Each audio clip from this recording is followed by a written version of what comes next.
जैसे काफिर ख्वाहिशात के गुलाम है, जिसको चाहा जब तक चाहा पूजा और जब चाहा उठा के फेंक दिया उसको, और जिसके सामने चाहा सर झुका दिया।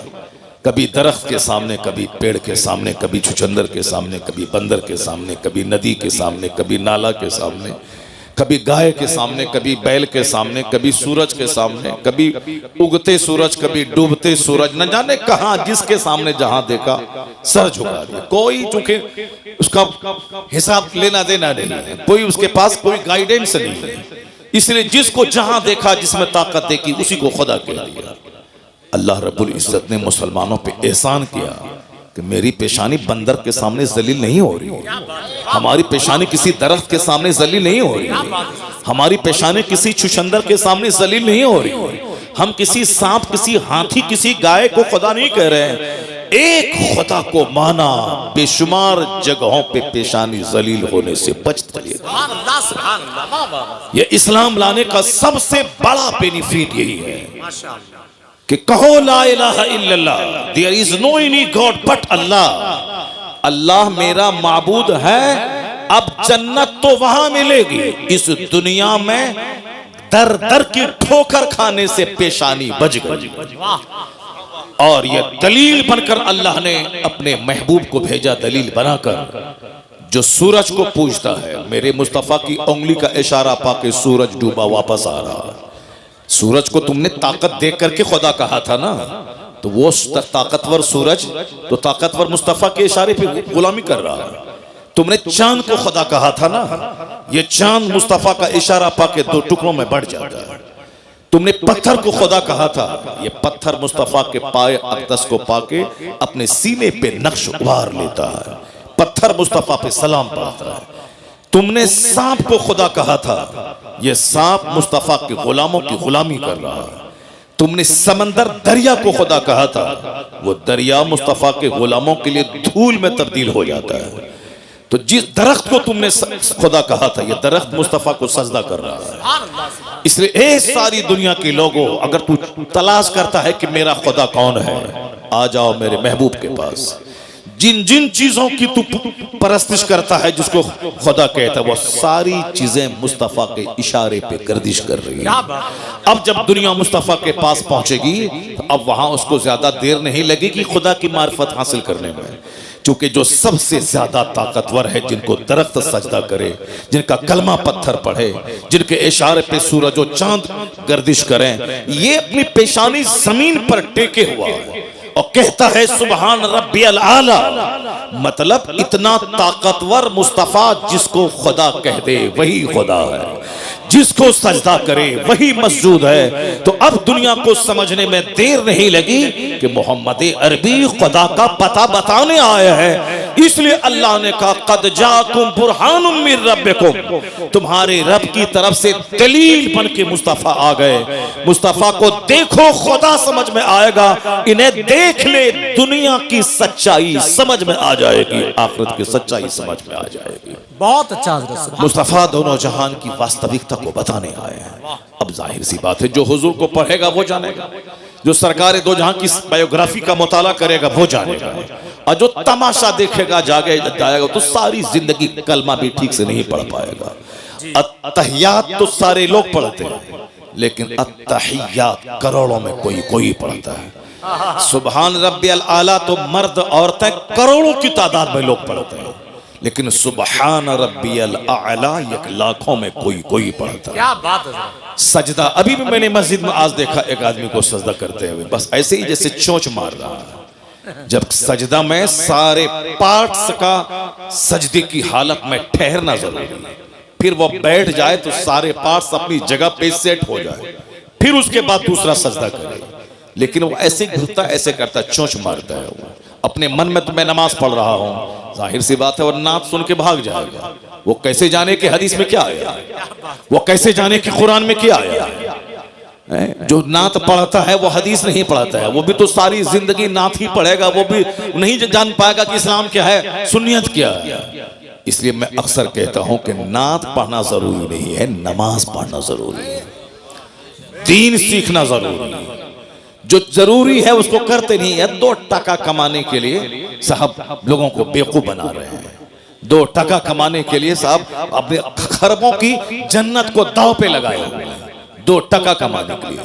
जैसे तुम इंजीनियर बनते हो 2 टका कमाने के लिए, तुम डॉक्टर बनते हो 2 टका कमाने के लिए। तुमको न नमाज की फिक्र है, न रोजे की फिक्र है, न आखिरत की फिक्र है, न कब्र के सवाल जवाब की फिक्र है, न कुरान पाक में जो खरबों नसीहतें हमारे लिए हैं उसके पढ़ने की फिक्र है। बस physics, chemistry, biology, zoology, botany पढ़ा, नौकरी मिली, 1 लाख रुपए महीना कमाया, पेट भरा, छोटा सा घर बनाया, छोटी सी स्विफ्ट खरीदी और इतराया, चक्कर आया, गिरे, मर गए। अब सारी दुनिया खत्म। अब जहां गए वहां का एक दिन 50,000 साल के बराबर। ये बताओ क्या करोगे वहां, क्या होगा वहां? ना कोई पुरसाने हाल नहीं होगा वहां। वहां ये नहीं बोलेगा कि मालिक हम नहीं जानते थे, नहीं। तो जुमा के दिन तुमको बताया जाता था कि अल्लाह हक है, कुरान हक है, नबी हक है, जन्नत जहन्नम हक है। हर ईदैन की किताब में तुमको बताया जाता था कि जन्नत हक है, जहन्नम हक है, कुरान हक है। ये आखिरत तुम रोजाना लाशों को कांधे पे उठाते थे जो तुम्हारी तरह तुमसे ज्यादा ताकतवर था, लेकिन फजर के बाद उसकी मौत का ऐलान हुआ, जोहर के बाद तुम उसको दफन करके कब्र से आ गए, मगर फिर भी तुमको होश नहीं आया कि हो सकता है कल फजर के बाद मेरी मौत का ऐलान हो जाए। तुम ये सोचे कि ये मरा है, मैं तो नहीं मरूंगा, इसलिए तुम दुनिया में मस्त रहे। अजान की आवाज तुझको बुलाती थी कि खाना पीना तो सूअर छुछंदर सबको अल्लाह रोजी देता है। वमा मिन दाब्बतिन फिल अर्द इल्ला अल्लाह रिज़्क़ुहा। कुरान साफ कहता है कि जमीन पे चलने वाला कोई चौपाया ऐसा नहीं है जिसकी रोजी का जिम्मा अल्लाह ने न लिया हो। काफिर अल्लाह को गाली देता है मगर अल्लाह उसे भी रोजी देता है। जो अपनी इज्जत बेचकर तवाइफ के कोठे पे 2 रुपया कमाती है, अल्लाह उसे भी रोजी देता है। सूअर, बंदर, छुछंदर, सांप, उसको अल्लाह रोजी देता है। जो अल्लाह को गाली देता कहता है कि कोई अल्लाह नहीं है, वह नास्तिक माअज़ल्लाह, अल्लाह उसे भी रोजी देता है। सारी कायनात का खालिक अल्लाह है, इस सबको इसका इकरार है। चाहे भले ही अपनी जबान में जो कह दे, वह बोले कि साहब उस खुदा को जो अपनी जबान में, इब्रानी में, सुरियानी में, अंग्रेजी में, हिंदी में जो कहे, मगर वो बोलता है कि गॉड इज वन, अल्लाह एक है जो सारी दुनिया को पैदा किया है। भले ही बहुत सारे लोग हैं जो किसी राजा के बेटा को खुदा कहता है, जो खुद माँ के पेट से पैदा हुआ है, जो एक राजा का बेटा है, ये खुदा कैसे हो सकता है? जो अपने माँ के पेट में रहा, पैदा हुआ, उसकी माँ थी, उसका बाप था। जो दुनिया का खुदा है उसका कोई न माँ है न उसका बाप है, वो लम यलिद वलम यूलद है, और ये इस राजा के बेटा को खुदा कहता है। तो अब उनको कहा जाए तो वो कहता है कि हाँ ये उस खुदा का ये अवतार बन करके आ गए हैं। अब तरह खुराफात में लोग गुम हो गए। खुदा का अवतार बन के आ गए, खुदा का पैगंबर बन के बंदा आता है, खुदा बन के कोई आदमी की शक्ल में नहीं आता है। तो अब वो अपने हिसाब से कह रहा है, मगर ये कह रहा हूं आपसे कि उसको जैसे चाहे वो बोलता है, लेकिन सच्ची बात यही है कि दुनिया का खालिक मालिक अल्लाह है। वही सबको पैदा किया है, वही सबको मौत देता है, वही सबके लिए जन्नत और जहन्नम वहां बनाया है कि जो यहाँ ईमान लाया अच्छा काम करें उसके लिए जन्नत है, जो यहाँ ईमान नहीं लाए बुरा काम करें उसके लिए आग है। और इस दुनिया में रोजी सबको मिलेगी, कोई भूखा नहीं मरेगा। वमा मिन दाब्बतिन फिल अर्द इल्ला अल्लाह रिज़्क़ुहा। जमीन पर चलने वाला कोई चौपाया ऐसा नहीं है जिसको अल्लाह रोजी नहीं देता। इन्नल्लाह हुवर रज़्ज़ाक़ु ज़ुल क़ुव्वतिल मतीन। अल्लाह जबरदस्त रोजी देने वाला है, इसलिए अल्लाह मोमिन को भी रोजी देता है, काफिर को भी देता है, नेक को भी देता है, बद को भी देता है, नमाजी को भी देता है, बेनमाजी को भी देता है। इसी पॉइंट को अगर आप गौर से सुन लें तो मकसद जिंदगी का फलसफा मसला हल हो जाएगा। क्योंकि गौर से सुनते ही नहीं, आप बोलते कि मौलाना साहब तकरीर अपने हिसाब से करते हैं, जो वो रट के आते हैं, बोल के आते हैं, अपना मजमून सुना दिया, अपना काम किया, चला गया। जैसे कोई आया, नात पढ़ा, जो गाया, अपना पढ़ा, अपना काम किया, चला गया। वैसे ही मौलाना साहब अपना गा रहे हैं, अपना बजा रहे हैं और गा बजा के चले जाएंगे। ऐसा नहीं है, ऐसा नहीं है। आलिम दीन कुरान सुनाते हैं, हदीस सुनाते हैं। ये वो काम है जो अंबिया और मुरसलीन के गुलाम बनकर उलमाए कराम कर रहे हैं। यही पैगाम अंबिया कराम पहुंचाते थे कि तुम अपना मकसद हयात पहचानो, तुम जानो कि तुम क्यों पैदा हुए, और उलमा अंबिया के वारिस बनकर तुम तक सच्चाई पहुंचाते हैं कि दुनिया की वास्तविकता क्या है, हकीकत क्या है, हम क्यों पैदा होते हैं, क्यों मर जाते हैं। ये सच्चाई यही है कि रोजी सबको मिलेगी।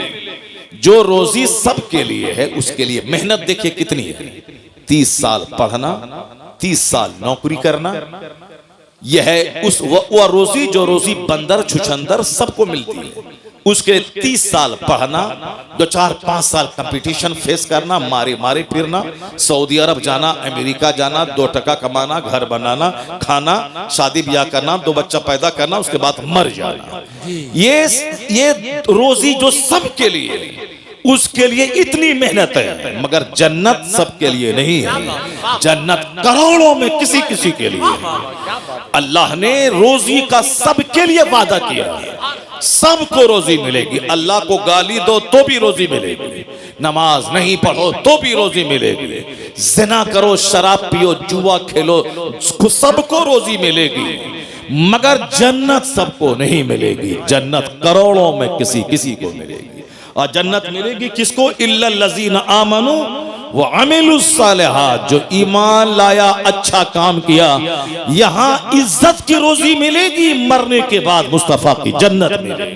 सुभान अल्लाह, सुभान अल्लाह, सुभान। इल्लल लज़ीना आमनू व अमिलुस सालिहात, जो ईमान लाया, अच्छा काम किया। तो मैं 24 घंटे में जो रोजी के लिए 12 घंटे में मारे मारे फिरता हूँ, जो रोजी सबके लिए है, ये 12 घंटे जन्नत के लिए फिरना चाहिए। हकीकत में जहां खरबों साल रहना, जहां महासंखों साल रहना, उसके लिए 12 घंटे अगर बंदा पागल रहे तो आदमी समझेगा हाँ जो असल है, हकीकत है, सच्चाई है। जहां खरबों साल रहना है, जो जन्नत हमारे लिए है कि नहीं है, बंदा डरता रहे, उसकी तैयारी करे। ये लोग देखेंगे तो कहेंगे हाँ ये मकसद हयात को पा लिया। जो रोजी कोढ़ी के लिए भी है, जो रोजी समाज का निकम्मा जो फालिज ज़दा है उसके लिए भी है। यहाँ अरबों में खेलने वाला आदमी ऐसे सूख के कांटा हो गया, शुगर ने अटैक किया और सारा गोश्त को शुगर चाट गया। और जिसका 2 पांव नहीं है वो रेलवे स्टेशन पे भीख मांग रहा है, इतना मोटा ताजा है कि उसको देखने के बाद आदमी दंग रह जाता है। पांव दोनों नहीं है, फालिज ज़दा, लेकिन मोटा ताजा है साहब, बॉडी से जैसे चर्बी फट जाएगी। और यहाँ 1000 एकड़ जमीन का जोतने वाला शुगर ने दीमक की तरह सारा गोश्त चाट के खा गया है। इसका मतलब है अगर मेहनत से बंदा खाता, ये अरबपति को खूब ज्यादा मोटा रहना चाहिए, और वह बेचारा फालिज ज़दा भिखारी जिसका कमाता नहीं है, उसको कम रोजी मिलती है, उसका बदन सूख जाना चाहिए। लेकिन यहाँ उल्टा मामला है, जो कमाता नहीं है वो चर्बी फूट रही है उसके बदन से, और जो 1000 एकड़ का जमीन का मालिक है या सूख के कांटा हो रहा है। पता चला रोजी कमाई की बुनियाद पर नहीं मिलेगी। अल्लाह ने जिस जानदार को पैदा किया है सबको रोजी देने का अल्लाह ने वादा किया है। बंदर, चुचंदर, सुअर, हाथी, गाय, भैंस, बैल, सबको, सुअर जैसा खतरनाक जानवर जो बिल्कुल नजीस से ऐन है, वो अंग अंग उसका नापाक है, लेकिन वह सुअर भी खाता है। कुत्ता, जिसको कुत्ता कह करके लोग उद्धृत करते हैं ये कुत्ता है, वो कुत्ता को भी रोजी मिलती है। मछली, जो व्हील मछली, जो रोजाना की खुराक उसकी मनों में है, वो समंदर में छोटी छोटी मछलियां अल्लाह ने इतनी पैदा कर दी ताकि बड़ी मछली छोटी मछली को खा के जिंदा रहे। सांप नाबीना, जो दरख्त की सबसे ऊंची टहनी में लिपटा हुआ रहता है, अल्लाह परिंदों के जरिए उसके मुंह में रोजी डाल देता है।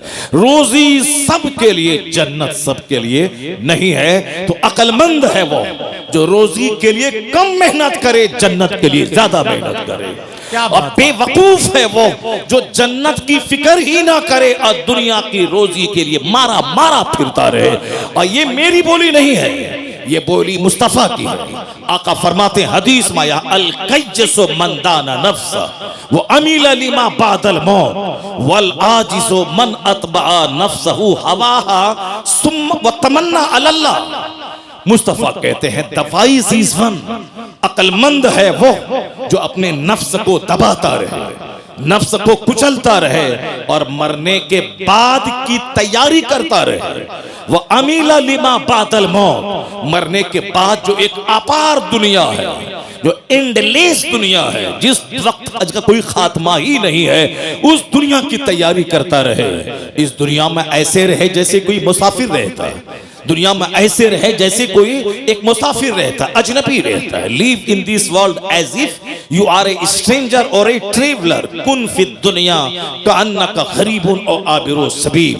दुनिया में ऐसे रहो जैसे एक मुसाफिर रहता है। और हुजूर फरमाते हैं वल आजिज़ु मन अतबा नफ्सहु हवाहा व तमन्ना अलल्लाह। हमारे और आपके जैसे 90% आदमी जैसे जीते हैं, उसी के बारे में हुजूर ने इस हदीस में कहा है। सरकार क्या फरमाते हैं? वल आजिज़, बेवकूफ है वो, अहमक है वो कौन? मन अतबा नफ्सहु हवाहा, जो ख्वाहिशात नफ्स की पैरवी करे, जो अपने नफ्स की ख्वाहिशात, ये खाओ ठीक है, ये चाउमीन खाओ, बर्गर खाओ, ताड़ी पियो, शराब पियो, बराबर मोबाइल चलाओ, ये खाओ वो खाओ, या जो खाओ सब खाओ, नमाज साहब शराब पियो, सूद खाओ, जुआ खेलो, मस्ती करो, अपनी खूबसूरत बीवी को छोड़कर किसी साहब दलित की किसी काली कलोटी साहब डाइन औरत के पीछे पागल हो जाओ, अपनी खूबसूरत बीवी को छोड़ करके ज़िना के लिए साहब मुसहरों और गरीबों के मोहल्ले में जाके उनकी बहू बेटी को सूंघते रहो। बड़े बड़े अरबपति खूबसूरत बीवी को छोड़ के मजदूरी करने वाली, खेत में जो नापाक रहने वाली, काली कलोटी गंदा रहने वाली, उस औरतों के पीछे पागल रहता है, और घर में अपनी खूबसूरत हूर जैसी बीवी से लड़ाई करता है, उसको गाली देता है, मारता है, उसको बाप के घर भेज देता है, और हमेशा नापाक रहने वाली भोंडी और साहब जिद्दी और काली कलोटी भूतनी चोड़ेल के पीछे पागल रहता है। बेशुमार लोगों की कहानियां समाज के अंदर मौजूद हैं। क्या क्या कहा? ये नफ्स की पैरवी करे, वह तमन्ना अल्लाह, और उम्मीद लगा के बैठे कि अल्लाह जन्नत दे देगा। वह तमन्ना अल्लाह, और उम्मीद लगा के बैठे कि अल्लाह जन्नत दे देगा। यह हदीस पाक अगर दिल से पढ़ोगे तो सीना फट जाएगा, अगर दिल से पढ़ोगे तो सीना फट जाएगा। ये लड़का एक तमाचा मारेंगे, चेहरा लाल कर देंगे, बदतमीज कहेगा। बाप तो नात सुन के भाग गया, तुम क्यों बैठा हुआ है? भागो घर में। जिसको तकरीर सुनना था तो वह भाग गया नात सुनने के बाद। नात सुनने के लिए आया था, कव्वाली सुनने के लिए आया था, भाग गया। अब हदीस कौन सुनेगा? ये बंदर जो हंस रहा, बताइए, ये सामने हंस रहा, ये हंसने वाला बच्चा बैठा हुआ। अब बाप इसका नात सुन के भाग गया। अब सुबह उठेगा, कल कोदाल पसनी लेगा और कमाने के लिए दिन भर चला जाएगा, दिन भर मारे मारे फिरेगा, और 2 रुपया कमाएगा, बोलेगा हमसे बड़ा कोई नहीं। एक छोटा सा घर बना लेगा, बोलेगा हमसे बड़ा कोई नहीं। एक छोटी सी स्विफ्ट खरीद लेगा, बोलेगा हमसे बड़ा कोई नहीं। लता मंगेशकर के पास करोड़ों की कार थी, खरबों का बंगला उसका बंबई में मौजूद है, लेकिन वह बोली थी मन नहीं लगता है दिल दुनिया में। I like to leave this world, मैं इस दुनिया को छोड़ना चाहती हूँ। द टाइम्स ऑफ इंडिया अखबार में उसकी इंटरव्यू छपा था उसका, और उसमें वो बोलती कितना गाने सुनूं, कितने अपने घर के सरो सामान को देखूं, सजाऊं, उलट पुलट करूं, ये फूल का गमला उधर, उसका गमला इधर, दिन भर क्या करूं, पैसों की कोई नहीं तो है नहीं, करोड़ों के जेवर, कभी अमेरिका, कभी यूरोप, कभी नॉर्वे, कभी फ्रांस, कभी जर्मनी, कभी कनाडा, कभी थाईलैंड की राजधानी बैंकॉक, कभी मलेशिया, कभी इंडोनेशिया, कहाँ नहीं घूमी है वो औरत।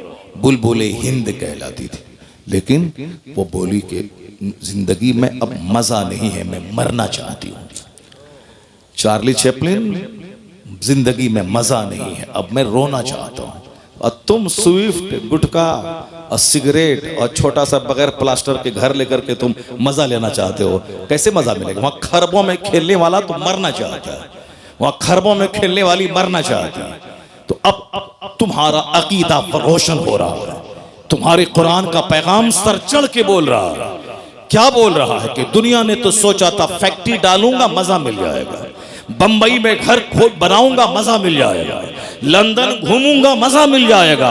अरे अल्लाह ने मजा लंदन घूमने में रखा ही नहीं, न सोफा में, न गद्दा में, न इनोवा में, न फॉर्चूनर में, न जागवार कंपनी की 10 करोड़ की कार में, न बंबई के 100 मंजिला मकान में, न बुर्ज खलीफा दुबई में, न अमेरिका के साथ व्हाइट हाउस में, तो सुकून है कहां? इंजीनियर जहर खा के मर रहा है, वो डॉक्टर कलकत्ता का देखा, अब वो जेल में सड़ेगा, फांसी की सजा उसको होगी, अरबों में खेलने वाला, मगर वही ख्वाहिशात की गुलामी ने तबाह किया। पता ये चला कि सुकून न डॉक्टर बनने में है, न इंजीनियर बनने में है, न अमेरिका घूमने में है, न मकान बनाने में है, न 50 कपड़ा डेली चेंज करने में है, तो सुकून है कहां? अल्लाह अला बिज़िक्रिल्लाह तत्मइन्नुल कुलूब, कुरान कहता जान ले जहां इबादत है वहां सुकून है, जहां जिक्र है वहां सुकून है। ये दिलों को सुकून अल्लाह की याद ही में मिल सकता है। नारे तकबीर, नारे रिसालत, मसलके आला हजरत, सुभान अल्लाह, सुभान अल्लाह। अला बिज़िक्रिल्लाह तत्मइन्नुल कुलूब। आज सबको दिल की बीमारी लगी हुई है। क्यों? इस दिल में अल्लाह की याद के अलावा सब कुछ है। इस दिल में बीवी है, बच्चा है, शादी है, बियाह है, इस दिल में सब कुछ है। अल्लाह ही नहीं जो हमारा हकीकी मालिक, हमारा खालिक, हमें मारने वाला, हयात देने वाला, जन्नत देने वाला, रोजी देने वाला है, वो अल्लाह की मोहब्बत ही दिल में नहीं। मर्द को रहना चाहिए जलसे में, तो वहां वो बैठी हुई है, वो सब बताइए, जिसको गप करने से फुर्सत नहीं है वो बैठी हुई है। वो भी बोलती है कि फला शायर को बुलाइए और उस शायर को ये बोलो कि फला नात पढ़े। एक औरत आप लोगों से बोली कि मौलाना साहब आ रहे हैं, इनकी तकरीर हम सुनते हैं नेट में, और उनको बोलिए कि वो हदीस पाक पढ़े जो वहां पढ़े थे। किसी को बोला? नहीं बोला, लेकिन वो उसमें से बहुत सारी हैं जो आपको बोली होगी। बोले कि मैं हुजूर आपको देखना चाहता हूँ, ये कलाम पढ़वाइएगा। ये उनको बोलना, हुजूर मैं आपको देखना चाहता हूँ, हुजूर मैं मदीना जाना चाहता हूँ, हुजूर ये उसको बोलिएगा कि वो जो है फला शेर पढ़े, फला नात पढ़े। बताइए, हदीस के बारे में कोई सवाल नहीं, कुरान शरीफ की आयतों के बारे में कोई फरमाइश नहीं है, वो नात के बारे में फरमाइश है। तो ये नात सुनने वाली तो यहाँ बैठी हुई क्यों है? जाओ घर जाओ। जब तुमको तकरीर ही नहीं सुनना है तो नात सुन करके जाओ घर जाओ। जब बैठी है तो गौर से सुनो, बात क्यों कर रही हो? अपनी तकरीर में मस्त है, अपनी तकरीर में मस्त है, अपने गप करने में लगी हुई है, अपने गप करने में लगी हुई है। गौर से सुनो, तकरीर सुनो, कुरान सुनो, हदीस सुनो। और अगर एक औरत पढ़ लिख ली, गांधी जी ने तो आज कहा था, give me a good mother I will give you good society. तुम मुझे एक अच्छी माँ दे दो, मैं तुझे एक अच्छा समाज दे दूंगा। क्योंकि माँ की गोद में समाज पलता है। गांधी जी ने आज कहा था, मगर मेरे पैगंबर ने 1400 साल पहले कहा था, तलबुल इल्म फरीज़तुन अला कुल्ले मुस्लिमी व मुस्लिमा। हर मुसलमान मर्द और औरत पे इल्म हासिल करना फर्ज है। औरत अगर इल्म हासिल कर ली तो माँ की गोद बच्चों का पहला स्कूल। बाप चाहे जहां रहे, जिस माँ की जबान नफीस होगी उसके बच्चों की जबान भी नफीस होगी। और अगर कोई बच्चा खसीला हो, बच्चा जिद्दी हो, बच्चा बदअखलाक हो, तो समझ लें कि उसमें 50 नहीं 90% हाथ उसकी माँ का होता है। अगर बच्चे की जबान अगर गलत है तो माँ का रोल है। इसको सिर्फ सजने संवरने और साहब शादी ब्याह के दिन नया जेवर का मुतालबा करने से फुर्सत ही नहीं है। इसको क्या बच्चों की तरबियत करेगी? बच्चे कैसे बोलें, बच्चे कैसे पढ़े? शहर में एक अच्छी औरत का बच्चा वो कभी नहीं बोलता है कि आसान हो रहा, वो कभी नहीं बोलेगा कि दाल बहुत पतला है, नहीं बोलेगा, क्योंकि माँ कभी नहीं बोलती है कि अजान हो रहा है। माँ हमेशा कहती है अजान हो रही है। माँ हमेशा बोलती है कि दाल पतली है, रोटी अच्छी है, चावल अच्छा नहीं है। तो अब माँ की बात को बच्चा माँ की गोद से सुन कर अनकॉन्शियस लाशऊर में उसको स्टोर करता है। और जब उसकी जबान पे बोली खुलती है तो वही बोली निकलती है जो माँ से सुन करके यहाँ अनकॉन्शियस में था, वही वहां से निकलते हुए शऊर की जबान पे वही जुमले आ जाते हैं।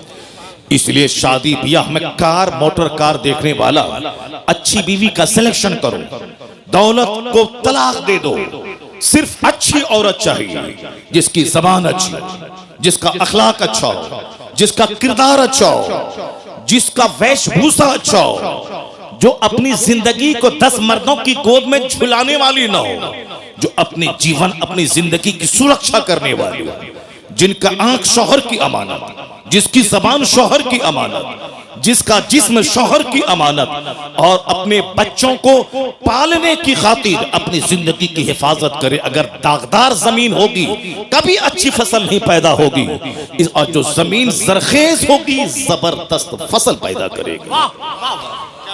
ये माँ है, माँ का पेट जमीन का काम करता है, बाप उसमें बीज डालता है। अगर बीज नाकारा हो तो भी फसल नाकारा, और जमीन अगर जली हुई, सड़ी हुई, गंदी और साहब बंजर जमीन हो, उससे कभी कोई अच्छी फसल की उम्मीद नहीं कर सकता है।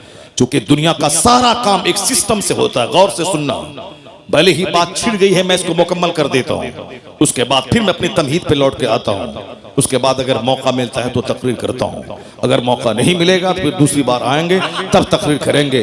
लेकिन पहले इस टॉपिक को सुन लो, जो बात छिड़ गई है। मेरी माँ बहन भी गौर से सुन ले, गौर से सुने मेरी बात, और इसको हवाई बात समझ करके ना, बल्कि दिल में जगह दे रहे उसको, अपनी जिंदगी में उतारने की कोशिश करे, और समझ लें कि तकरीर नाचने का नाम नहीं है, तकरीर हाथ नचाने का नाम नहीं है, तकरीर कुर्सी तोड़ने का नाम नहीं है। तकरीर है कुरान हदीस का मीठा पैगाम दिल में उतार देने का, सुभान अल्लाह। जो आदमी की सोच बदल दे, जो आदमी की आंखों को इस काबिल बना दे कि ये आंख किसी लड़की की मोहब्बत में ना रोए, खालिके कायनात की मोहब्बत में रोने वाली बन जाए। ये आंख दुनिया की मोहब्बत में ना रोए, मुस्तफा की मोहब्बत में रोने वाली बन जाए। ये जबान गाने के लिए ना हो, बल्कि जबान अल्लाह रसूल के जिक्र के लिए वक्फ हो जाए। तकरीर वो है जो हमारे दिल की दुनिया बदल दे, जो हमारी सोच बदल दे, जो हमारे जीने, हमारी जिंदगी में यू टर्न ले आए। जा रहा था पूरब की तरफ, सोचता था काबा पहुंच जाऊंगा, लेकिन पूरब जाने वाला कहीं काबा पहुंचता है। तू बकाबा न रसी ए एराबी की रह के मी रबी बतुर्किस्तान अस, ए एराबी तू काबा तक नहीं पहुंच पाएगा, क्योंकि जो रास्ता तुमने चुना है ये रास्ता काबा का नहीं, ये रास्ता तुर्किस्तान का है। हम लोग जिस हाल में जी रहे हैं, ये रास्ता खुदा की रहमतों को अपनी तरफ मुतवज्जह करने का रास्ता नहीं है, ये रास्ता है अल्लाह के अजाब को दावत देने का, ये रास्ता है मुस्तफ़ा की नाराजगी के मोल लेने का, ये रास्ता है औलिया और सालिहीन की रूहों के रूठ जाने का, ये रास्ता है अपने घर को तबाह बर्बाद करने का, ये रास्ता है आने वाली नस्लों को मलिया मेट करने का रास्ता है। रास्ता वही है बमुस्तफा बरसा खेशरा के दीन हमाउस गर बबू न रसीदी तमाम बुलह। डॉक्टर इकबाल ने कहा था, अपने आप को नबी के कदमों में डाल दे, वही सारा दीन है, जो वहां तक नहीं पहुंच पाया उसमें और अबू लहब में कोई फर्क नहीं है। बमुस्तफा बरसा खेशरा, अपने आप को नबी के कदमों में डाल दे, नबी तक पहुंचा दे, और अपनी जिंदगी का मकसद मुस्तफा की गुलामी बना ले। जब तू मुस्तफा का सच्चा गुलाम बनेगा, जन्नत वहां मिलेगी, दुनिया का अल्लाह तुझे इमाम और बादशाह बना देगा। की मोहम्मद से वफा तूने तो हम तेरे हैं, ये जहां चीज है क्या लहो कलम तेरे। जिसको तकरीर सुननी थी वो चला गया, और जिसको हंसना है वो बैठा हुआ है, और ये बैठी हुई है गप करने के लिए बैठी हुई है। चुपचाप खामोशी जबान का ताला, जबान पे खामोशी का ताला लगा ले, और मेरी बात गौर से सुन ले। और तुम अच्छी बनेगी, तेरे शौहर भी नेक बन जाएंगे, और तुम अच्छी बनी, तेरा बच्चा तो वली और कुतुब पैदा हो जाएगा। तुम घबराती है कि मेरा बेटा मुझको मारता है, मेरा बेटा मुझको मारता है, तेरा बेटा तुझे मारेगा नहीं, तेरा बेटा तेरे पाँव को धो के पिएगा। अगर तुम अच्छी माँ बन गई तो तेरा बेटा तेरे पाँव को चूमेगा, बोलेगा यहाँ चूमने से जन्नत की खुशबू आती है। अगर तुम बच्चों को बता दे कि मुस्तफ़ा क्या है, मुस्तफ़ा की तालीमात क्या है, और ऐसा नहीं होता कि पीर साहब आए हैं तेल से फुकवा दो, जरा पानी फुकवा दो पीर साहब से, हमारा बेटा अच्छा हो जाएगा। पानी से फूकने से बेटा अच्छा होता है, तेल फूकने से बेटा अच्छा होता है। ऐसा पीर साहब आ गए और साहब एक तावीज़ दे दिया तो बेटा अच्छा हो जाएगा। जो भरम में जी रहा है उस भरम को हटा दे। पीर का मतलब होता है खुदा का रास्ता दिखाने वाला, पीर का मतलब है मुस्तफ़ा से जोड़ने वाला, पीर का मतलब है जो इस कदर नमाज पढ़े कि उनका मुरीद उसको देख के नमाजी बन जाए, पीर का मतलब है वो इस तरह अल्लाह से डरे रोए कि उनके सजदे को देखकर मुरीदों के सीने का जंग साफ हो जाए। इसके अलावा कोई दूसरा रास्ता नहीं। अगर पीर गुटखा खोर और 100 सिगरेट डेली पिएगा, मुरीद 200 सिगरेट डेली पिएगा। तुम्हारा पीर बोलता है कि तुम बोलते हो मेरे पीर को गुटखा बहुत पसंद है, सिगरेट पसंद है, तुम्हारे पीर को सिगरेट पसंद है, मेरे पीर को बरेली में किताब पसंद है। सुभान अल्लाह। 75 साल की उम्र में भी किताब का मुताला नहीं छोड़ा। उनको लोग तोहफे में किताब देते थे और तुम अपने पीर साहब को तोहफे में सिगरेट देते हो। जो जाहिर सी बात है तुम्हारा कसूर नहीं है, कसूर पीर साहब का है। तुमको जब मालूम है कि मेरे पीर की जो पसंद है वो गिफ्ट देना चाहिए, तो पीर की पसंद है पुड़िया, पीर की पसंद है शुद्ध पलस, पीर की पसंद है पान परा, पीर की पसंद है क्या रजनीगंधा, पीर की पसंद है। तो अब मुरीद वो पसंद वाली चीज लाके देता, और जब मुरीद देखेगा पीर को पसंद है सजदा, पीर को पसंद है तस्बीह, पीर को पसंद है मुसल्ला, पीर को पसंद है किताब, पीर को पसंद है कुरान की तिलावत, तो वो रजनीगंधा नहीं देगा। मुरीद तस्बीह मुसल्ला कुरान पाक मुसहफ लेके पीर को तोहफा पेश करेगा। मेरा मुर्शिद खुश हो जाएगा कुरान पाक की तिलावत से। मेरा मुर्शिद एक बरेली में था, बुढ़ापे में भी किताबों का मुताला नहीं छोड़ता। सुभान अल्लाह। जब भी देखा किताब पढ़ता देखा, जब भी देखा वाज़ो नसीहत करता देखा, जब भी देखा अम्र बिल मारूफ करता देखा। अमेरिका में रहे वही दीन की फिक्र, बरेली में रहे वही दीन की फिक्र, बस मुरीदों के बीच रहे वही दीन की फिक्र, तन्हाई में रहे तो जबान पे जिक्र और दुरूद जारी है। वह कौन था? 10 करोड़ मुरीदों का मुर्शिदे बरहक, अपने वक्त का कुतुब अब्दाल, अख्तर रज़ा का अज़हरी ताजु शरीयत। वाह वाह वाह। जब भी देखा मुताला करता देखा, जब भी देखा फतवे का जवाब देता देखा, जब भी देखा मुफ्तियों की झुरमुट में देखा। एक पीर साहब है उस इलाके में गोंडों की झुरमुट में रहता है, गोंडों की झुरमुट में रहता है। ये लुच्चा, ये लफंगा, ये बरोकर, ये दलाल, ये साहब लठेत, ये मारधाड़ करने वाला, ये चोर, ये ममाली, ये बदमाश, ये साहब बदमाशी का रैकेट चलाने वाला। और लोग बताए दारा पीर साहब को आंख मत दिखाना, उनके इर्द गिर्द जो लोग हैं वो सब बड़े पहुंचे हुए लोग हैं, यानी सब जहन्नम पहुंचे हुए, गुंडे, मर्डरर, हत्यारा, कोई जादव, कोई अंसारी, कोई बाहुबली, ये सारे लोग हैं। जाहिर सी बात है जैसा पीर होगा, जिन लोगों की झुरमुट में रहेगा उसका दिल भी वैसा होगा जो मुफ्तियों की झुरमुट में रहेगा, जो आलिमों की झुरमुट में रहेगा, जो वलियों की झुरमुट में रहेगा, जो अख्ताब की झुरमुट में रहेगा, जो खुद कुतुब होगा वो अख्ताब की झुरमुट में रहेगा। हुजूर सदरुल अफाजिल कभी भोंडा मवाली के साथ नहीं रहे, उनका दोस्त सदरुल शरिया था, उनका दोस्त मलिकुल उलमा था, उनके दोस्त उनके साहबजादे जो आलिम थे वो थे, उनके अहबाब का एक बड़ा तबका था, अदीबों का, शायरों का, फकीहों का, मुदब्बिरों का।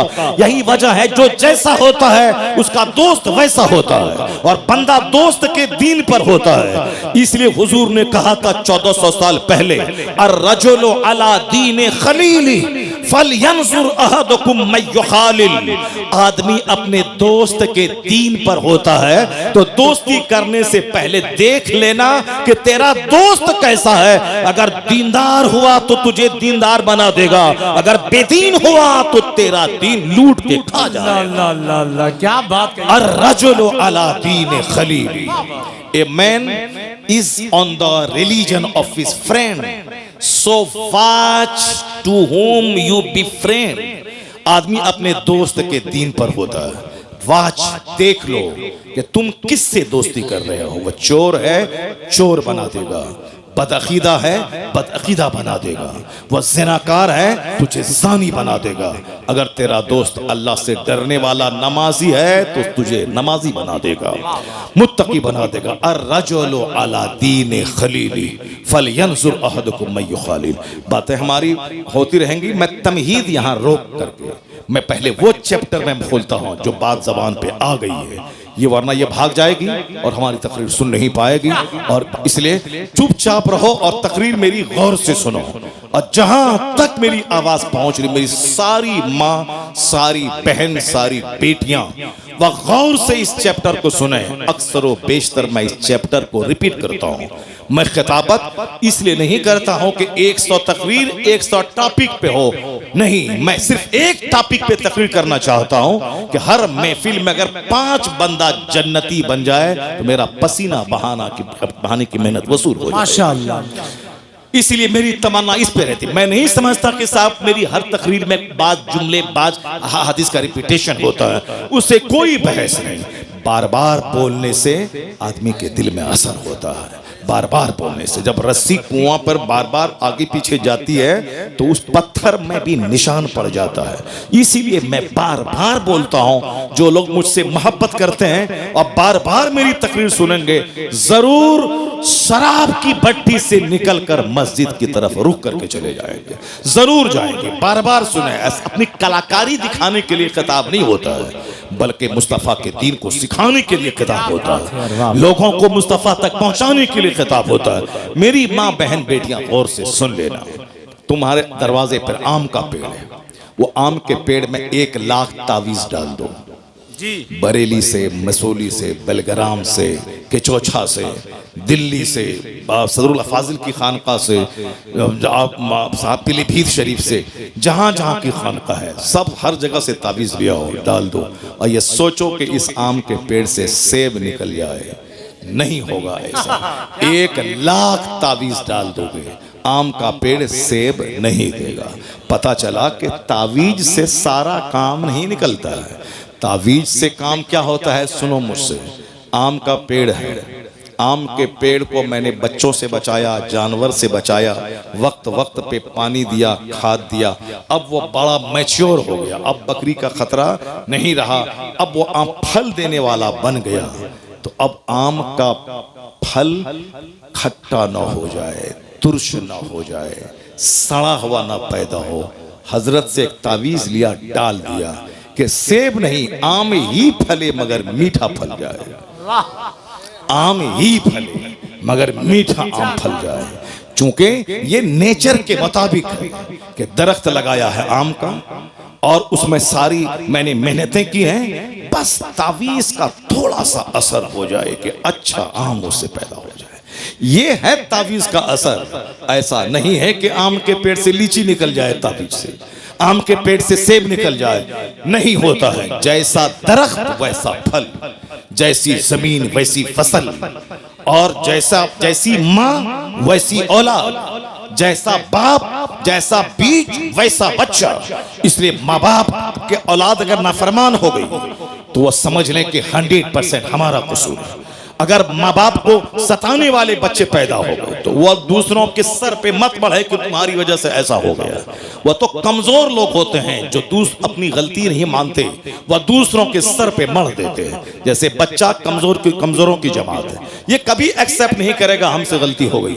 ये हमेशा अपने साथी को बोलेगा इस बच्चे ने ऐसा किया है, तुमने यहाँ पत्थर फेंका, नहीं मैंने नहीं फेंका, इसने फेंका है। ये बच्चों का नेचर है, चूंकि कमजोर है। औरतों का भी नेचर वही है कि वो अगर बीमार पड़ जाए तो वो बोलती है कि शौहर तुम्हारी वजह से मैं बीमार पड़ी हूँ। उसको नज़ला जुकाम भी हो जाए तो वो हमसे कहती है तुम्हारी वजह से नज़ला हुआ है, वो तुम्हारी वजह से नज़ला हुआ है। उस यानी वो सारा अपना कसूर मानते ही नहीं, वो सारा कसूर शौहर का है। तुम ऐसा खाना क्यों बना, तुम्हारी वजह से हुआ।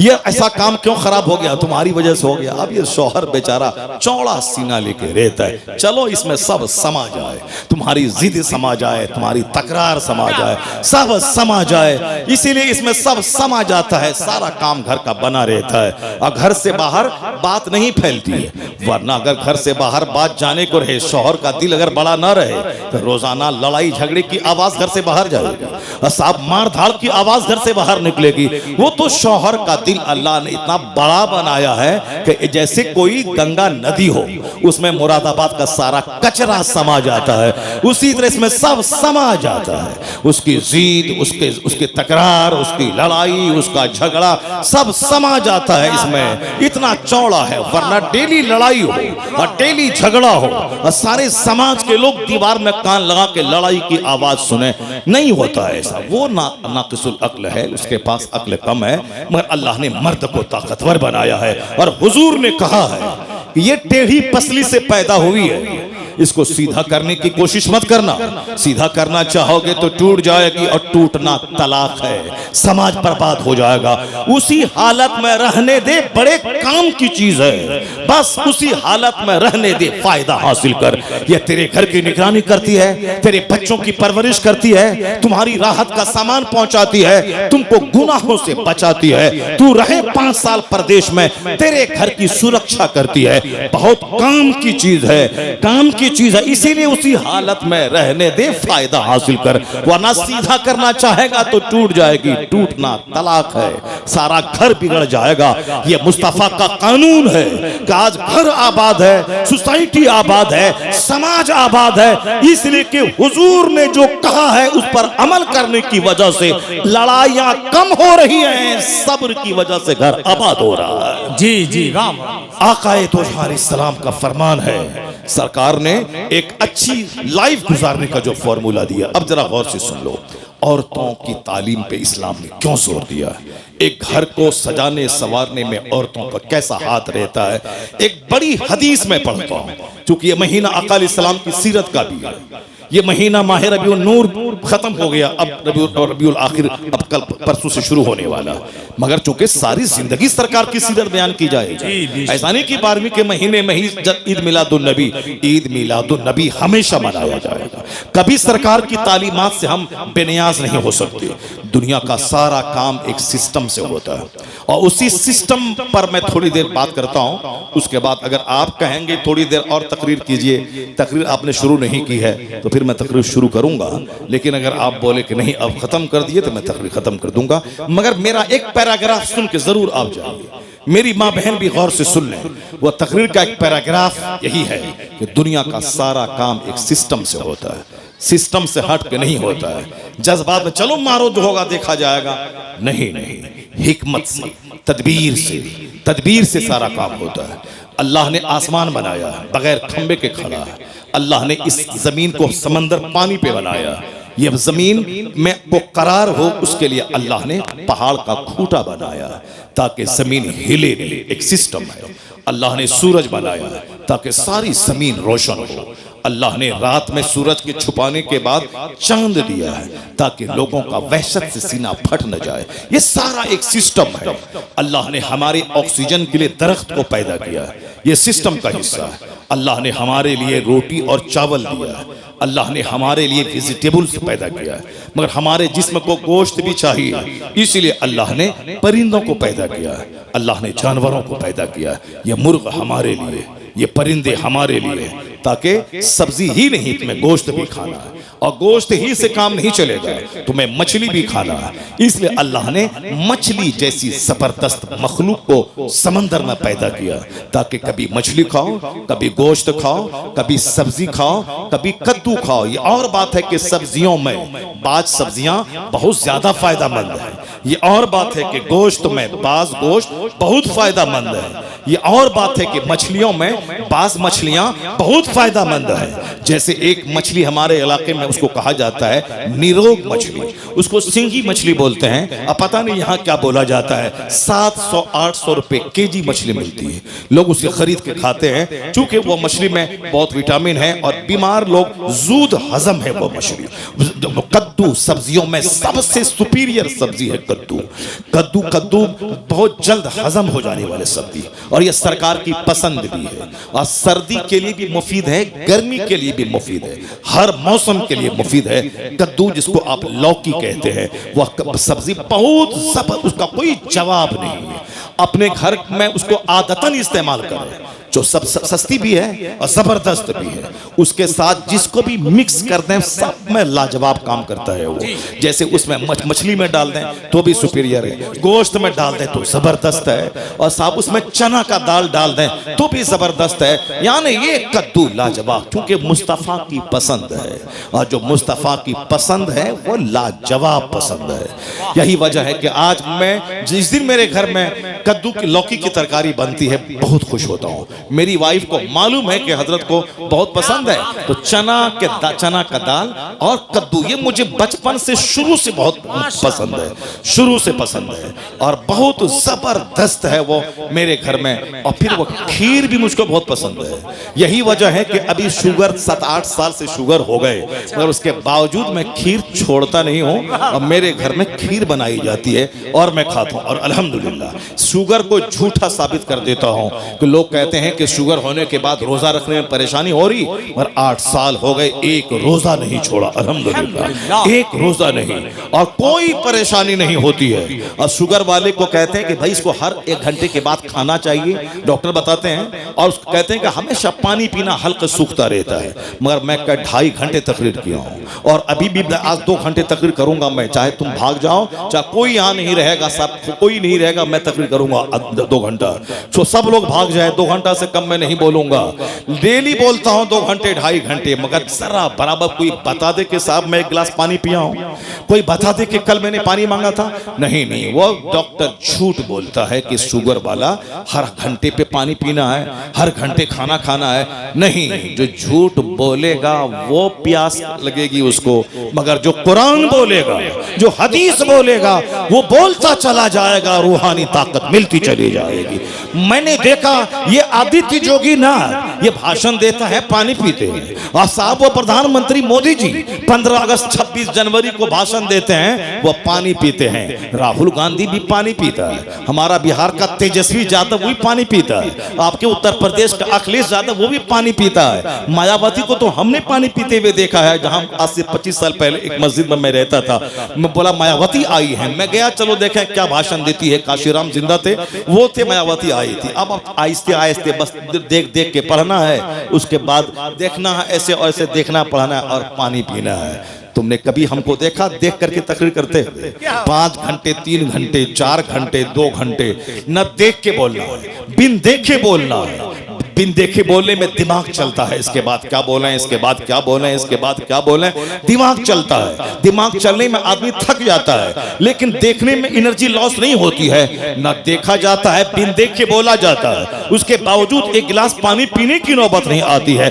बात वही है, जो दुनिया बोलेगा उसे प्यास लगेगी, और जो उकबा बोलेगा, जो कुरान बोलेगा, जो हदीस बोलेगा, रूहानी ताकत मिलती चली जाएगी। अगर यकीन नहीं आए तो तुम भी तिलावत करके देखो, तुम भी नमाज पढ़ के देखो, तुम भी दिन की बातें बोल के देखो। 2 घंटे तक तिलावत करते रहोगे, नहीं लगेगी प्यास, क्योंकि तवज्जो उस तरफ रहेगी तो तुम्हारी प्यास की तरफ से तवज्जो हटती चली जाएगी। मैं पहले सुनता था, मगर 8 साल से मुझको तजर्बा हो रहा है। मैं जब शुगर का अटैक हुआ, मैं बड़ा घबराया कि अब 2 घंटे तकरीर कैसे होगी, 3 घंटे तकरीर कैसे होगी, 4 घंटे तकरीर कैसे होगी, खड़े खड़े 2.5-3 घंटे में बोलता हूं, कैसे तकरीर होगी। लेकिन जब मैं बोलने लगा पता चला नहीं, वह दुनियादार वाली बोली होगी तब थकेगा, वरना कुरान हदीस बोलो, बोलते चले जाओ, शुगर पानी पानी हो जाता है, रूहानी ताकत मिलती चली जाती है। सजदे से ताकत मिलती है, तिलावत से ताकत मिलती है। डॉक्टर लेविल पाविल ने कभी कहा था, the Quran word to word is the resource of energy. Quran हर्फ बहर्फ ताकत हासिल करने का जरिया है। जो रीडर और लिसनर, पढ़ने वाले सुनने वाले, दोनों को वह खजाना मुंतकिल करता रहता है। आप गौर से अपना आधा घंटा का टाइम देंगे मुझको। देखिए भाई साहब, देखिए हमको तो प्यास लगनी चाहिए, हमको पेशाब लगना चाहिए, मगर यार तुम लोग जवान आदमी हो और अरबी पेशाब तुमको ला हौल वला कुव्वत इल्ला बिल्लाह। इस गुटखा बीड़ी सिगरेट सब छोड़ दो, अल्हम्दुलिल्लाह पेशाब भी कम लगेगा, लीवर भी मजबूत रहेगा और उसके बाद मसाना भी मजबूत रहेगा और 70 साल की उम्र तक जवान रहोगे। अल्हम्दुलिल्लाह जवान 70 साल की उम्र तक जवान रहोगे। इसलिए फालतू चीजें छोड़ दो, जितनी भी अननेसेसरी चीजें हैं सारी चीजें छोड़ दो और कंपलसरी जो चीज है उसको लो। इबादत से ताकत हासिल करो, तिलावत से ताकत हासिल करो। अब आधा घंटे का आपके पास से मैं टाइम दे रहा हूँ, उसके बाद फिर मैं अपनी मर्जी से तकरीर करूंगा। आधा घंटा आपका टाइम चाहिए। इजाजत है आप लोगों की तरफ से? इजाजत है? जरा हाथ उठा के बोलें ला इलाहा इल्लल्लाह और जोर से बोलें सुभान अल्लाह। अस्सलातु वस्सलामु अलैका या रसूल अल्लाह, अस्सलातु वस्सलामु अलैका या हबीब अल्लाह। बात छिड़ गई है चूंकि हमारी माँ बहन बैठी हुई है ये और हमारे नौजवान बच्चे बैठे हुए हैं, इसलिए और ये जरूरी पैराग्राफ है जो आपके सामने मैं बयान कर रहा हूं। इसको आप गौर से सुनेंगे कि दुनिया का सारा काम सिस्टम से होता है। ऐसा नहीं होता है कि मैं चलूं पूरब काबा पहुंच जाऊं, नहीं नहीं। रोजाना सूरज का उगना, रोजाना सूरज का डूबना, हर काम सिस्टम से होता है। अल्लाह चाहे तो 3 महीने में बच्चा पैदा हो जाए, अल्लाह चाहे तो 3 दिन में बच्चा पैदा हो जाए, न अल्लाह चाहे तो 1 दिन में बच्चा पैदा हो और खड़ा हो जाए। जैसे बकरी का बच्चा अभी पैदा होता है, पैदा होने के फौरन ही वो चलने लगता है, खड़ा हो जाता है।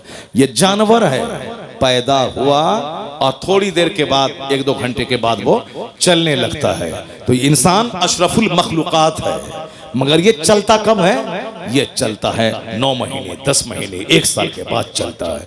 जानवर 1 घंटे के बाद चलने लगा, ये इंसान को भी अल्लाह चाहता तो 1 घंटे के बाद चला देता। नहीं, जानवर चूंकि वो जानवर है, जानवर का प्लान छोटा है। जानवर हमारी खिदमत के लिए पैदा हुआ है, वो हमारे लिए पैदा हुआ है, हमारे लिए है। मेरी सवारी का काम आएगा जानवर, वो हमारे खाने के काम आएगा वो जानवर, वो हमारे दूध के काम आएगा वो जानवर, ये हमारे लिए है। और इंसान बड़ा काम करने के लिए पैदा हुआ है, दुनिया को अदल से भरने के लिए, मजलूमों को हक दिलाने के लिए, पढ़ लिख कर समाज में रोशनी फैलाने के लिए, अपने रब्बे करीम की इबादत के लिए, मानवता की सेवा के लिए, गरीबों में अदल करने के लिए, गरीबों को हक दिलाने के लिए, जालिमों का टेना तोड़ने के लिए। जब इतना बड़ा काम है इंसान का, तो अचानक नहीं, ये ग्रेजुअली धीरे धीरे, या धीरे धीरे बोलेगा, धीरे धीरे चलेगा और धीरे धीरे परवान चढ़ेगा। चूंकि इसको ताकतवर हो जहाज उड़ाना है, इसको पनडुब्बी बनकर समंदर में गोता लगाना है, इसको खलाओं में 6-6 महीने रहकर यूनिवर्स की सीक्रेट का पता लगाना है। इसलिए इसकी पैदाइश 9 महीने के बाद, 2 महीने के बाद नहीं, 9 महीने माँ के पेट में रहना है, 2 साल तक माँ का दूध पीना है और 5-10 साल तक ये माँ बाप की निगाहों में रहना है। 15-16 साल के बाद मैच्योर होना है। अब उसके बाद जब जवान हुआ, इसे इबादत भी करनी है और इसे समाज की खिदमत भी करनी है। इसके कांधे पे घर का बोझ है, माँ बाप की खिदमत का बोझ है, इसके कांधे पर बीवी की परवरिश का बोझ है, इसके कांधे पे औलाद की परवरिश का बोझ है, समाज का बोझ है, मुल्क और मिल्लत का बोझ है। इतना बड़ा बोझ लेके आदमी, जो कमजोर पौधा होगा वो चलेगा, टूट जाएगा। इसलिए 9 महीना माँ के पेट में रहो, 2 साल तक माँ का दूध पियो, उसके बाद 18 साल में मैच्योर हो जाओ। अब तुम दुनिया का काम करो। यानी कुदरत का सारा काम हिकमतों से भरा है। काम जब बड़ा होगा, उसकी हड्डी भी मजबूत होगी, उसकी ताकत भी मजबूत होनी चाहिए। इसलिए अल्लाह 9 महीने माँ के पेट में रखता है। अब जरा गौर से सुनिए, अल्लाह रब्बुल इज्जत के इसी सिस्टम का हिस्सा है कि जो दुनिया में सबसे बड़ा काम करने के लिए आया है, उसकी ताकत भी सबसे बड़ी होगी, उसका खानदान भी सबसे बड़ा होगा, उसकी माँ भी सबसे बड़ी होगी, उसका दादा भी सबसे बड़ा होगा, उसका नाना भी सबसे बड़ा होगा। चूंकि एक महान नतम पर्सनैलिटी के सजाने, संवारने, निखारने में माँ का रोल रहता है, बाप का भी रोल रहता है, बाप दादा का रोल रहता है, परदादा का रोल रहता है। उसके ऊपर के दादा का रोल रहता है। लोग कहते हैं ना, इसके खानदान में यह बीमारी 100 साल से चली आ रही है। हमारे इलाके में एक खानदान में पांव फटने की बीमारी है, तो अब उस खानदान में जल्दी से लोग शादी नहीं करते हैं। नहीं नहीं, लड़की खूबसूरत है मगर इस खानदान में पांव फटने की बीमारी। अब ये बीमारी कब से चली आ रही है किसी को नहीं मालूम है। 100 साल 200 साल से चली आ रही है। तो 200 साल पहले से जो बीमारी चली आ रही है, उसके खानदान के आने वाली नस्लों को भी वो थोड़ा सा समाज में ऐबदार बना देती है। और फिर कुछ खानदान के लोग बड़े हष्ट पुष्ट मोटे ताजे होते हैं और कहते हैं कि इनका दादा पहलवान था, इनका परदादा पहलवान था, इनका नाना पहलवान था।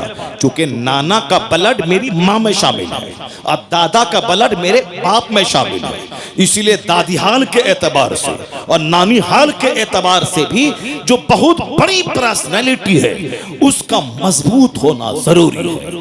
दादा की तरफ से भी लाजवाब और नाना की तरफ से भी लाजवाब। ऐसा नहीं कि रास्ता चलते किसी लड़की को मुंह देखा, मुंह अच्छा लगा, शादी कर लिया और चले आए। बाद में पता चला कि साहब इनकी औलाद जो भी है वो जैसी की तैसी औलाद है। अब सब इनके बाप, इनकी माँ फाहिशा थी, इनके बाप ऐसे थे, उनके दादा ऐसे थे, यानी इनकी नस्लों में बेहयाई चली आ रही है। आज हमारे बच्चे छोकरे वो नेट चलाने वाले, सिनेमा देखने वाले, बस सिर्फ मुंह देखता है कि मुंह का रंग गोरा है कि नहीं है, नाक लंबी है कि नहीं है। आपके उत्तर प्रदेश में क्या है ये हमको मालूम नहीं है, पर हमारे बिहार में यह है कि आंख बड़ी बड़ी होनी चाहिए, नाक लंबी होनी चाहिए, चेहरे पे गोश्त भरा होना चाहिए और फिट 5 फीट की 5 फीट से ऊपर की लंबी होनी चाहिए। वह ठगनी वाली नहीं चाहिए और पतली दुबली नहीं चाहिए। आजकल थोड़ी सी मोटी चाहिए। पहले लोग समझते थे नहीं साहब पतली दुबली ये हुस्न में शामिल है, लेकिन आज नजरिया बदल गया है। आजकल मोटी ताजी, माँ भी कहती है कि मोटी ताजी दुल्हन हो ताकि घर में खूब मेहनत से काम करे, सुबह से लेकर शाम तक बिल्कुल नौकरानी की तरह काम करती रहे। जैसे कि वो अपने माँ बाप से आई है, वह शौहर के लिए नहीं आई है, सास के लिए आई है। वह पोछा लगाए, झाड़ू लगाए, कपड़ा धोए, सास का पांव दबाए, घर के सारे लोगों की नौकरानी बनकर खिदमत करती रहे। ऐसा नहीं है तो अब वो नौकरानी समझ के वो रखती है। जरा सी कमी हुई लड़ाई शुरू हो गई। शौहर पे लाजिम है वो खिदमत अपनी माँ की करे, क्योंकि माँ तुम्हारी माँ है, तुम्हारी बीवी की माँ नहीं है। वो तुम्हारी माँ के पाँव के नीचे तेरी जन्नत है, वो तेरी बीवी का जन्नत तेरी माँ के पाँव के नीचे नहीं है। वो खिदमत करे, ये उनका एहसान है, ये उनका एहसान है। वह तेरी खिदमत करेगी, वह तेरी खुशी ढूंढेगी। अगर तेरी माँ के साथ ना रहना चाहे उसके लिए अलग घर देना होगा, अलग चापाकल देना होगा, अलग वॉशरूम देना होगा, ये तुम पर लाजिम है। अगर वो अब तुम्हारी माँ को माँ समझ रही है, सोने पे सुहागा है, तो रास्ता चलती कोई सड़क छाप औरत वो तेरी माँ को की खिदमत नहीं करेगी। जिस तरह आप कॉलेज में पढ़ने लगे, कॉलेज में पढ़ने वाली लड़की से प्यार हो गया, उनको बोलेगी तुम देहात में नहीं रहूंगी, मैं शहर चाहिए। अच्छा ठीक है, मैं तुम्हारे लिए मैं शहर आ जाऊंगा। अब वो शहर बिहार नहीं, उत्तर प्रदेश की राजधानी लखनऊ को गोमती नगर चाहिए। चलो गोमती नगर में हम बिल्डिंग खरीद लेंगे, यानी माँ छोड़ देंगे, बाप छोड़ देंगे। रास्ता चलती औरत का चेहरा देखा, माँ बाप सब छोड़ दिया। लेकिन अगर दीन तुम्हारे पास रहेगा, अगर वो लड़की बोले कि माँ बाप समाज छोड़ दे, तुम क्या बोलोगे? तेरी तरह अगर लड़की हो तो तुम 5-4 शादी मैं कर सकता हूं, शरीयत इजाजत दिया है। तू भागे या तुझको मैं छोड़ दूं, 4 शादी एट ए टाइम। लेकिन एक माँ अगर हमसे नाराज हो गई तो दुनिया के अरबों लोगों की भीड़ में दूसरी माँ नहीं मिल पाएगी। एक बाप अगर नाराज हुआ दूसरा बाप नहीं मिल पाएगा, क्योंकि माँ एक ही होती है और बाप एक ही होता है। बीवी तो 4 हो सकती है और तलाक दिया तो तलाक देते जाओ, शादी करते जाओ। अगर वह मर गई तो शौहर खुशी मनाता है, चलो झमेले से नजात मिली, अब दूसरी बीवी आएगी। तो मरने के बाद बीवी हो सकती है, मगर माँ एक मर गई तो दूसरी माँ नहीं हो सकती है। बाप अगर मर गया तो दूसरा बाप कभी नहीं हो सकता। इसलिए माँ ना छूटे, बाप ना छूटे, बीवी छूटे छूटे, मगर माँ ना छूटे, बाप ना छूटे। बीवी का चेहरा देखेगा तो हज का सवाब नहीं मिलेगा, मजा मिलेगा, मगर माँ का चेहरा देखेगा तो हज मबरूर का अज्र मिलता रहेगा। बाप का चेहरा देखेगा तो हज मबरूर का अज्र मिलेगा। इसलिए सुबह सवेरे माँ के पास जाके 100 बार उसका चेहरा दे, 100 हज का सवाब मिल जाएगा। और ऐसा भी नहीं है कि माँ का चेहरा देखिए, हज कमा के आइए और बीवी को लाठी से मारते रहिए। नहीं नहीं, सरकार रहमत है माँ के लिए भी, सरकार रहमत है बीवी के लिए भी।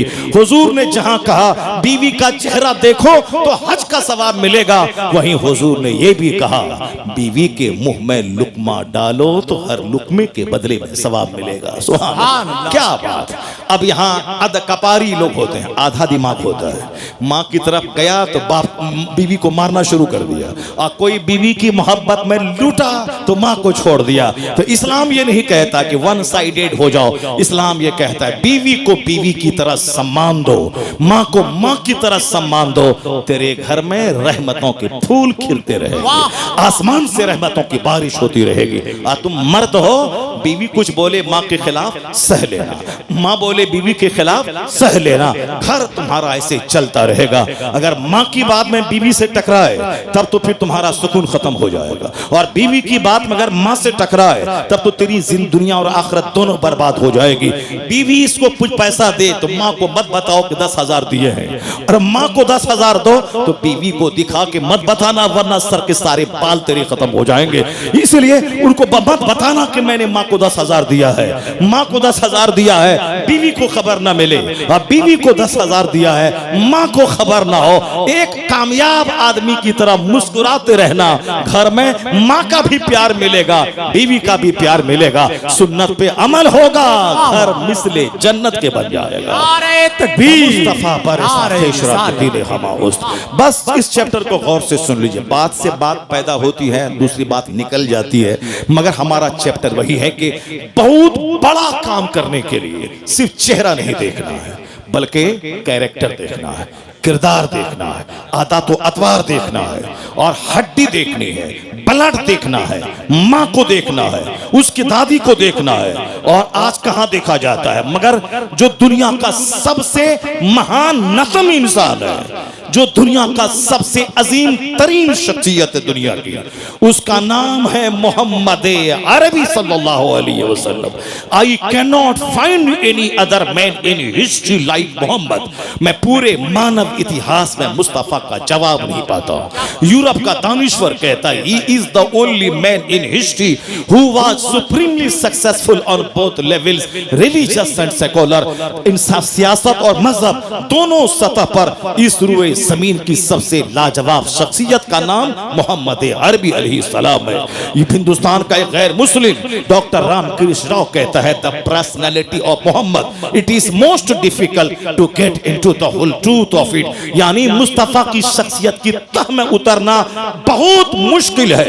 गांधी जी ने कहा था मैं जब तक मुस्तफा को पढ़ा नहीं था मुझको लग रहा था कि तलवार के बल पे इस्लाम फैला है, लेकिन जब मैंने मुस्तफा को पढ़ा, कुरान का हिंदी अनुवाद पढ़ा, अब मैं कह सकता हूं कि इस्लाम जो तूफान बन के दुनिया में छा गया अरब से निकलकर, ये तलवार के बल पे नहीं, ये अपनी सच्चाई और मुस्तफा की सादगी और अखलाक की बुलंदी की वजह से पूरी दुनिया में इस्लाम बादल बन के छा गया। आका अलैहिस्सलाम का